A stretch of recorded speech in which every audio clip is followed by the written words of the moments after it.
Je suis heureuse d'être ici avec vous. J'étudie la psychologie sociale des relations à autrui et je suis contente de partager avec vous ce que j'ai découvert.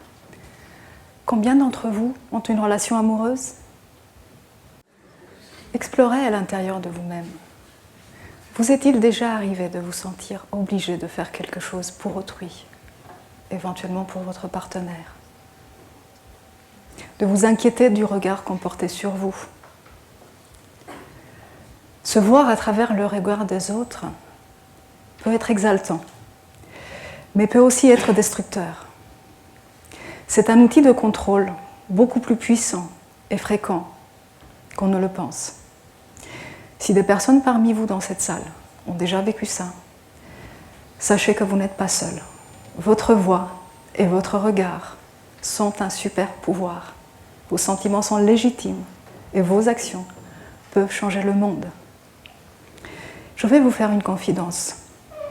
Moi, j'ai vécu sous le regard d'autrui et j'ai failli laisser ma vie.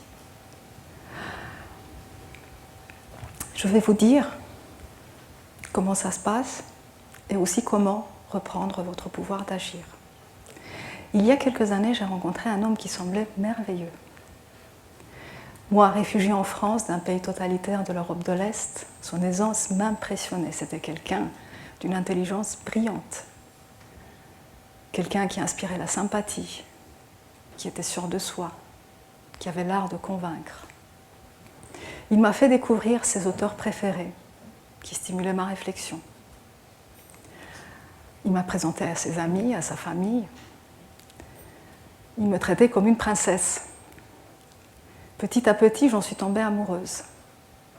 Alors, c'est vrai, il décrivait son ex comme étant folle, mais je me suis dit que c'était un danger qui ne me menaçait pas. Nous avions tous deux des enfants, ils s'entendaient bien, nous avons aménagé ensemble. 2 ans plus tard, on s'est mariés sous le soleil de l'Italie, autant vous dire au paradis sur terre. Et j'étais prête à vivre le conte de fées qui s'annonçait. En fait, quand nous avons aménagé ensemble, il a commencé à critiquer ma façon de m'habiller, de travailler, d'élever ma fille. Mais comme il disait que c'était pour m'améliorer, je lui trouvais 1000 excuses et je faisais tout pour devenir à ses yeux l'épouse parfaite. Et quoi que je fasse, ce n'était jamais assez bien à ses yeux. Progressivement, ces remarques sont devenues de plus en plus fréquentes, des critiques, des humiliations, une torture. Il a fini par contrôler mes horaires de travail et mon agenda électronique. Quand j'étais enceinte, il me disait que j'étais moche, que ma voix était moche, que j'étais illogique, que je devais avoir honte. Ces mots-là ont colonisé mon cerveau. C'était sa télécommande de contrôle sur moi. À force, je ne savais plus qui j'étais. Je disais merci et pardon à tout le monde parce que je pensais que je ne méritais même pas que les gens me disent bonjour. Rétrécie par la honte, c'était facile de m'isoler. Petit à petit, je suis devenue muette pour ne pas déclencher ces colères parce qu'elles finissaient mal. Quand j'ai repris mon travail à l'université, j'avais tellement intériorisé son regard sur moi que j'ai fini par me terrer dans mon bureau et fermer ma porte à clé de l'intérieur pour pas que les autres voient, mes collègues, ma laideur. Aucun regard ami pour tirer l'alarme. Surtout que pendant toutes ces années, j'ai continué à m'occuper de mes filles, tant bien que mal de mes recherches scientifiques. Et en même temps, j'étais terrorisée quand j'entendais le déclic de sa clé dans la porte. Et quand il me prenait la main, en public, l'illusion du conte de fées était parfaite aux yeux de tous. Moi, j'avançais comme une zombie sous son emprise.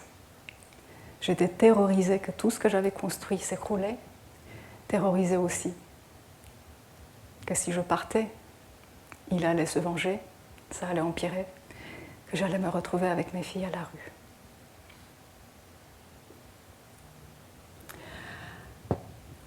Ces mots étaient devenus les barreaux de ma prison. et son regard les projectiles qui m'ont réduite à moins que rien. Le jour où j'ai pris conscience, où j'ai réagi, c'est grâce à mes filles. Ma grande a 17 ans et elle a vu clair. Je n'oublierai jamais son regard. Quand elle m'a dit « Maman, il faut partir ». Nous nous sommes réfugiés dans un petit 30 mètres carrés et là, l'impact psychotraumatique a été énorme. J'avais tout perdu, ma dignité d'épouse, de mère, de chercheuse, d'être humain. Je n'avais plus rien, sauf mes filles, à nourrir, à soutenir, à amener à l'école. À cette époque, j'ai dû lire une quantité de livres équivalente à tout ce que j'avais lu dans ma thèse. C'était des lectures sur le trauma. J'ai découvert le travail d'une chercheuse qui s'appelle Judith Herman et qui est la spécialiste mondiale du trauma.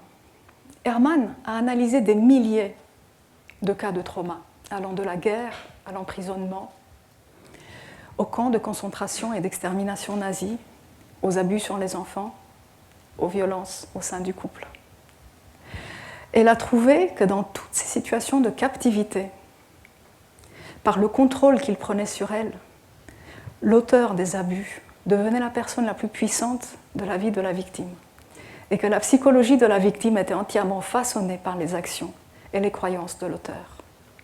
Alors quand j'ai lu ça, un matin, après une énième nuit d'insomnie, je me suis dit « Plus jamais cet homme ne me contrôlera, plus jamais il ne fera du mal à mes filles. » Et j'ai réalisé que pour leur donner à elles une vie digne, il fallait que je me retrouve moi-même.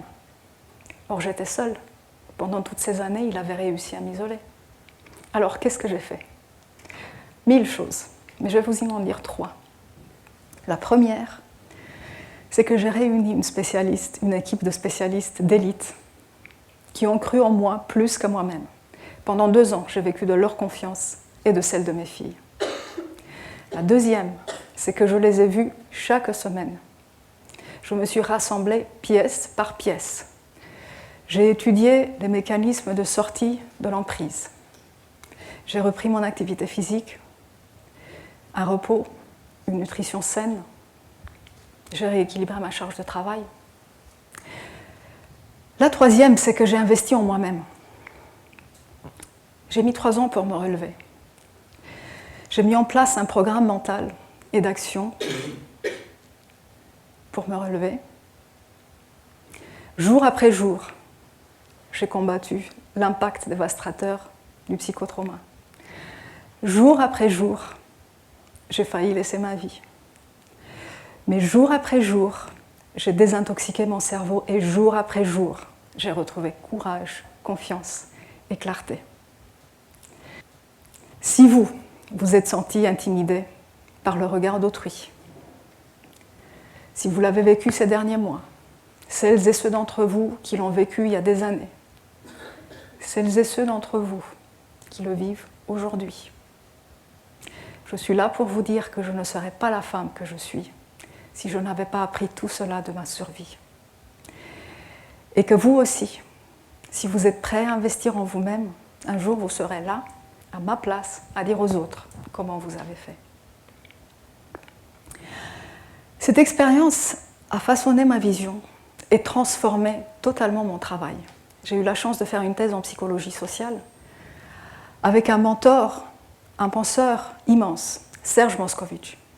Serge Moscovitch a survécu au pogrom en Europe de l'Est et il a été réfugié en France à l'âge de certains d'entre vous, 22 ans. Je vous recommande d'ailleurs son livre « Mes années après-guerre à Paris », non seulement parce qu'il est papa d'un centralien comme vous, mais ça va vous inspirer.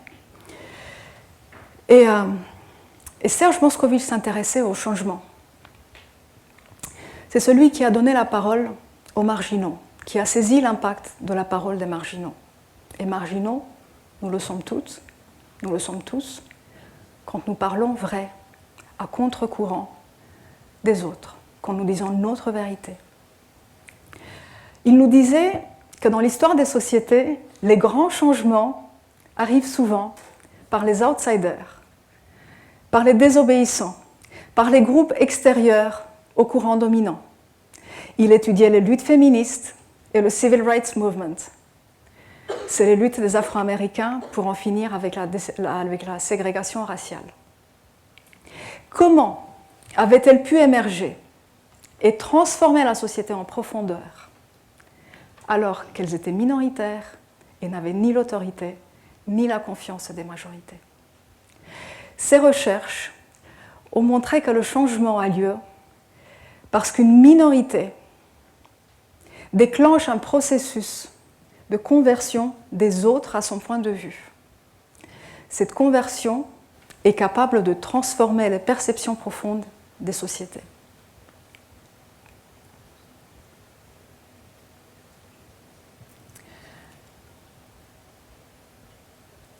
Et vous savez quel est le grand tournant de ce changement?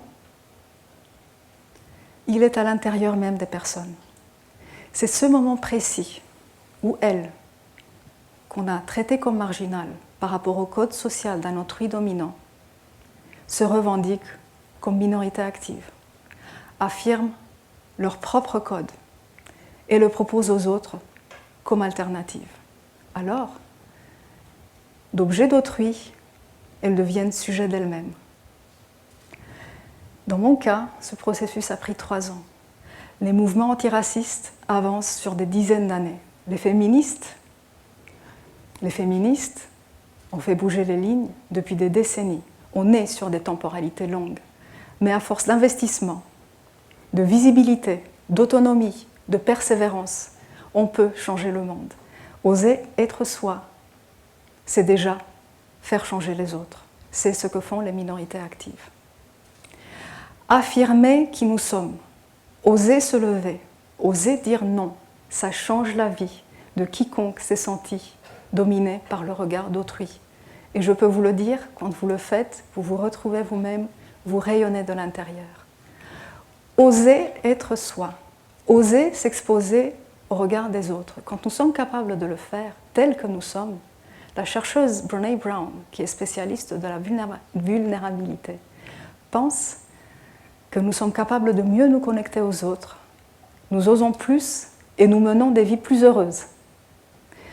Et je voudrais conclure en disant que prendre la parole, dire qui nous sommes, affirmer nos ambitions comme nos traumas, a un coût personnel très élevé. C'est terrifiant et ça fait peur et ça change la vie à jamais. Mais je crois profondément que c'est la bonne chose à faire. Parce que ça permet aux autres de savoir que quelqu'un d'autre, avant soi, a traversé les mêmes obstacles et qu'on s'en sort. Mon psychotraumatisme ne guérira pas et ne disparaîtra jamais. Mais bien soutenu, on en ressort grandi. Notre monde se remet à l'endroit. On réapprend à rester debout face aux pressions des autres, connecté à notre propre vision de nous-mêmes. Et on atteint une clarté de vie fabuleuse, fabuleuse, sur la valeur des priorités qui méritent notre énergie et notre persévérance, combien même on est attaqué de toutes parts.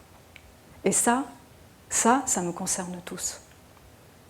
J'ai mis en place un programme mental et d'action pour les personnes qui, comme moi, portent l'empreinte du regard des autres. Basé sur les recherches en psychologie, en médecine, en neurosciences, conçu avec les meilleurs spécialistes et testé dans les conditions extrêmes que j'ai vécues. C'est un programme que vous pouvez appliquer à la gestion de votre santé et vos objectifs. Osez vous lever pour ce qui vous tient à cœur, pour ce qui compte pour vous, pour rayonner. Rappelez-vous, oser être soi, c'est déjà commencer à transformer les autres. Dans ce programme, le premier pas est simple et décisif. Et je vous invite à le faire. Pensez à une cause qui vous tient à cœur. Rappelez-vous pourquoi elle a un sens profond pour vous. Si vous y croyez, foncez. Parlez-en avec votre voix et votre vision. C'est un super pouvoir. C'est votre super pouvoir. Rappelez-vous, oser être soi, c'est déjà commencer à transformer les autres. Et je voudrais finir par cette célèbre phrase d'un penseur qui s'appelle Hillel, qui est l'un des penseurs les plus marquants de l'histoire de l'humanité, qui disait « Si je ne suis pas pour moi-même, qui le sera? Et si je ne suis que pour moi, qui suis-je? Et si pas maintenant, alors quand ?» Merci.